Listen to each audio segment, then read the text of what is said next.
Good morning students.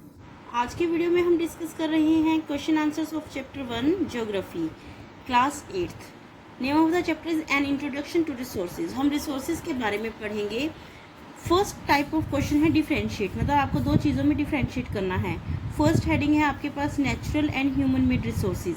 Natural resources कौन से होते हैं और ह्यूमन मेड रिसोर्सेज कौन से होते हैं। Let's start. Natural resources, natural substance found on the earth and used without any alteration. Natural resources वे होते हैं जो हमें अर्थ से प्राप्त होते हैं और हम उन्हें बिना किसी अल्टरेशन के यूज़ कर सकते हैं। इधर से मैन मेड रिसोर्सेज वो होते हैं those are created by human beings. These resources are created by human beings. इन रिसोर्सेज को ह्यूमन बींग्स के द्वारा क्रिएट किया जाता है। सेकेंड पॉइंट है नेचुरल रिसोर्सेज में these are free gift of nature. ये हमें नेचर से फ्री गिफ्ट मिलते हैं। दीज आर नॉट फ्री, ये फ्री नहीं होते हैं। इन्हें परचेज करने के लिए हमें मनी यूज़ करनी होती है, मतलब मनी के एक्सचेंज में हमें ये ह्यूमन मेड रिसोर्सेज मिलते हैं। जैसे कि आपको बाइसिकल खरीदनी है तो बाइसिकल एक ह्यूमन मेड रिसोर्स है, ये आपको फ्री में नहीं मिलती है, आपको इसके बदले में पैसे देने होते हैं। Examples of natural resources are water, air, soil etcetera. Examples of human made resources are machines, roads, buildings etcetera. Next topic है actual and potential resources. Actual और पोटेंशियल रिसोर्सेज क्या होते हैं। Actual resources, these are those resources whose total quantity and quality are presently known. ये वो resources है जिनकी quantity और क्वालिटी हमें पता है। These are those resources whose total available quantity is not known at present. ये वो रिसोर्सेज हैं जिनकी हमें टोटल क्वांटिटी पता नहीं है कि कितने हैं ये। These are already being use by human beings. Actual resources को ह्यूमन बींग्स द्वारा प्रयोग किया जा रहा है। एग्जाम्पल जैसे कि कोल, पेट्रोलियम, यूरेनियम एटसेट्रा। और इधर से पोटेंशियल रिसोर्सेज वो हैं they can be use in future. In resources को हम फ्यूचर में यूज कर सकते हैं, जैसे कि potential in waterfall for generation of hydro electricity in future. जैसे कि वाटरफॉल से जो वाटर की ताकत है उसको हम हाइड्रो इलेक्ट्रिसिटी जनरेट करने के लिए यूज कर सकते हैं फ्यूचर में। नेक्स्ट है renewable and non renewable sources. Renewable sources, these are inexhaustible resources. ये वो रिसोर्सेज है जो कभी खत्म नहीं होते। Non renewable resources are exhaustible resources, ये एग्जॉस्ट हो जाते हैं। The resources have the capacity, these resources have the capacity to reproduce regenerate by natural process within a short span of time. ये कम ही समय में नेचुरल प्रोसेस के द्वारा रिप्रोड्यूस और रीजनरेट हो जाते हैं। जबकि non renewable resources they do not get replenished by natural resources. Examples of renewable resources are air, water, solar energy etcetera. और example of non renewable resources are coal, natural gas, petroleum etcetera. Now short questions. First question is define ubiquitous and localised resources. Ubiquitous resources ये universal resources होते हैं बच्चे। These are those resources which are found everywhere like air and sunlight. ये वो resources होते हैं जो हर जगह पर पाए जाते हैं, जैसे कि एयर और सनलाइट हमें हर जगह पर प्राप्त होती है। Localised resources that are found at certain places. वे रिसोर्सेज जो कुछ निश्चित जगहों पर ही प्राप्त होते हैं are known as localised resources. Example gold, silver etcetera. Next है what are biotic resources, give example. Biotic resources क्या होते हैं। Biotic resources are those resources which derived from living organism. Examples हैं crops, fruits, animals and human beings. Question 3, what are abiotic resources. बच्चे ये living organism से प्राप्त होते हैं, ये नॉन लिविंग से प्राप्त होते हैं। जैसे कि एग्जाम्पल है, आंसर स्टार्ट करते हैं। Abiotic resources are found from physical और नॉन लिविंग एनवायरनमेंट। ये हमें नॉन लिविंग एनवायरनमेंट से प्राप्त होते हैं। Example air, water, land, minerals etcetera. Question 4 is what does sustainable development mean. Sustainable development का मतलब क्या होता है। Sustainable development means development that take place without damaging the environment. Sustainable development वो डेवलपमेंट होता है जब हम डेवलपमेंट करते हैं एनवायरनमेंट को डैमेज किए बिना। अगर हम एनवायरनमेंट को डैमेज करते जाएंगे और डेवलपमेंट करते जाएंगे तो वो सस्टेनेबल डेवलपमेंट नहीं कहलाएगा। मतलब हमें एनवायरनमेंट की भी रक्षा करनी है और डेवलपमेंट भी करनी है।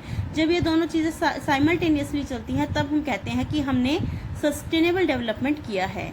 नाउ लॉन्ग क्वेश्चन आंसर,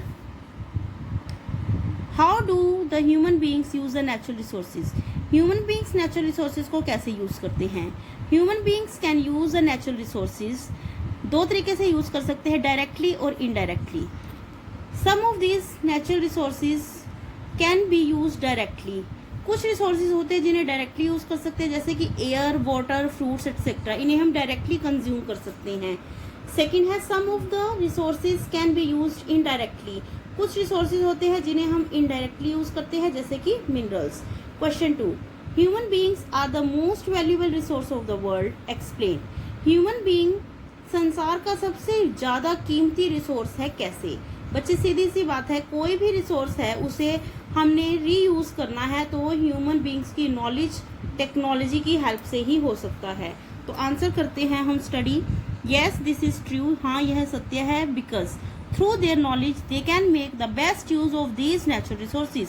क्योंकि मानव अपने ज्ञान के द्वारा इन नेचुरल रिसोर्सेज का बेस्ट यूज कर सकते हैं। जैसे कि फॉर एग्जांपल सन एक नेचुरल रिसोर्स है, सन इज अ नेचुरल रिसोर्स।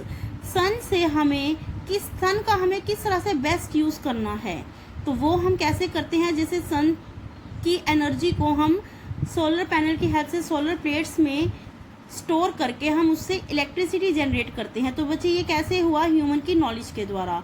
तो हमने सन जो एक नेचुरल रिसोर्स है उसका बेस्ट यूज किया सोलर प्लेट्स की हेल्प से। सेकेंड है they can discover, exploit, develop and convert the available resources into useful products. इंसान ही नेचुरल रिसोर्सेज को डिस्कवर करते हैं, उन्हें एक्सप्लॉइट भी करते हैं, डेवलप करते हैं और उन्हें कन्वर्ट करते हैं अवेलेबल रिसोर्सेज, जो भी अवेलेबल रिसोर्सेज होते हैं उन्हें यूजफुल प्रोडक्ट्स में। जैसे कि बच्चे एग्जांपल ही दे दें कि अगर कोई बहती हुई नदी है वहाँ पर बांध बना दिया जाए, तो हमने वहाँ पर अपनी नॉलेज और स्किल, टेक्नोलॉजी यूज़ करके हमने वहाँ पर बांध बनाया, जिसकी वजह से हमने वाटर को कन्वर्ट कर दिया हाइड्रो इलेक्ट्रिसिटी में। फिर हाइड्रो इलेक्ट्रिसिटी को भी हमने आगे कई चीज़ों में यूज़ किया, जैसे कि प्रेस बनाई तो कपड़े प्रेस हो गए, हमने मशीन्स बनाई तो मशीनों से आगे और मशीनें बनी। तो बच्चे ह्यूमन नॉलेज की हेल्प से ही पॉसिबल होता है कि हम जो भी हमारे नेचुरल रिसोर्सेज हैं उन्हें यूजफुल प्रोडक्ट्स में कन्वर्ट कर सकें। Therefore if a country wants to progress, अगर एक कंट्री प्रोग्रेस करना चाहती है, it should first develop its human resources, तो उसे पहले अपने ह्यूमन रिसोर्सेज को डेवलप करना होता है। अब next question is what do you understand by conservation of resources. Resources का संरक्षण क्या होता है, why is it essential for us.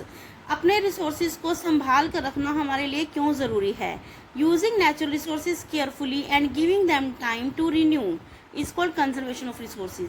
Natural resources को केयरफुली यूज करना और उन्हें रिन्यू होने के लिए समय देना कंजर्वेशन ऑफ रिसोर्सेज कहलाता है।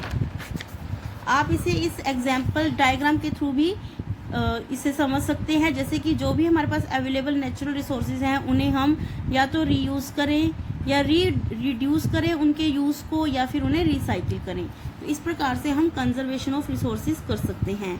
It is essential for us, यह हमारे लिए ज़रूरी है, because due to misuse and over use of resources to satisfy human greed को सेटिस्फाई करने के लिए जब हम नेचुरल रिसोर्सेज को मिसयूज करते हैं या उनका ओवर यूज करते हैं तो quality of air, water and land has डिटेरियोरेटेड।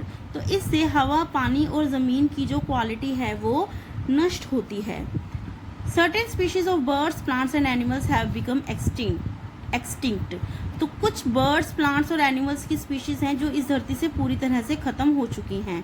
दस to make a balance between population growth and utilisation of resources it is essential. इसीलिए बढ़ती हुई पॉपुलेशन और रिसोर्सेज को यूटिलाइज करने के बीच में बैलेंस बनाना हमारे लिए ज़रूरी है। बच्चे हमारा लास्ट क्वेश्चन है 4, that is classify and explain resources on the basis of origin. Origin के बेस पर हमें नेचुरल रिसोर्सेज को क्लासीफाई करना है।